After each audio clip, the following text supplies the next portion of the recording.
Right, ఇక మిగతా updates కూడా చూద్దాం. ఒడిశాలోని పూరి రత్న భండాగారం మరోసారి తెరుచుకుంది. దీంతో పూరి జగన్నాథుడి దర్శనానికి బ్రేక్ పడింది.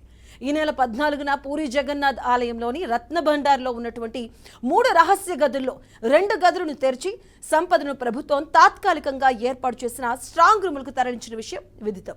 ఇక ఈ నేపథ్యంలోనే నేడు రత్న భాండాగారం అధ్యయన కమిటీ అధ్యక్షుడు జస్టిస్ విశ్వనాథ్ నేతృత్వంలో 3వ గదిని కూడా తెరిచారు.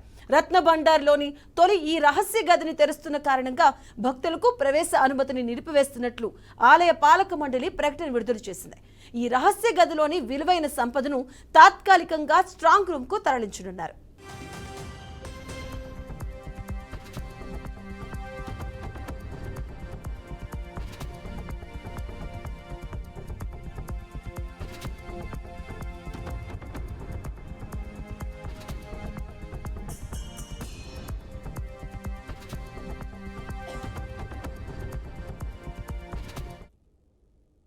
ఈ కార్యక్రమం మొత్తం ప్రభుత్వం ఆధ్వర్యంలో అధికారులు చిత్రీకరించనున్నారు. జగన్నాథుడి నిధిని తరలించిన తర్వాత ఈ రత్న భండార్ను మరమ్మతుల కోసం పురావస్తు శాఖ అధికారులకు అప్పగించబోతున్నారు. మరమ్మతులు పూర్తయిన అనంతరం స్ట్రాంగ్ రూముల నుంచి నిధిని మళ్లీ రత్న భండార్కు తరలించి లెక్కింపు చేపట్టారు. ఇక 46 ఏళ్ల తర్వాత రత్న భండార్ను తెరిచి నిధి లెక్కింపు చేపట్టనుండగా జగన్నాథుడి సంపదకు సంబంధించిన వివరాలు తెలుసుకునేందుకు ప్రజలు ఆసక్తిగా ఎదురుచూస్తున్నారు.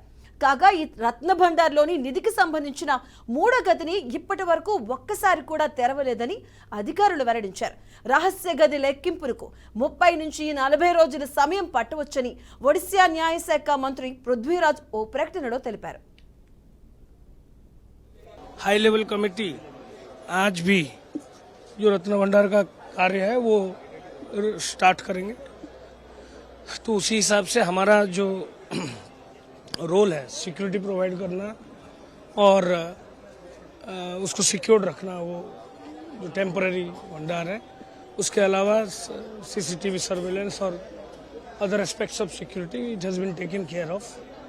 मैं पहले से भी बोला था कि whatever is being done as per the standard operating procedure and the SOP is being prepared by the high level committee. जहाँ आज सरकार मार्गदर्शिका कि एसओपी रे धार्य करा जायछि आज कार्य आमर जहाँ रही सीमित कि आमर भीतर रत्न भंडार जहाँ भी वैल्यूएबल्स अच्छी ताकू रीतिमत भाव में केमती आमर अस्थायी रत्न भंडार जोटा कि कटसेज घर को प्रस्तुति करा जायछि ताकू आमे स्थानांतरण प्रक्रिया आज आशा करवा कि डेफिनेटली दृढ़ आशा अच्छी कि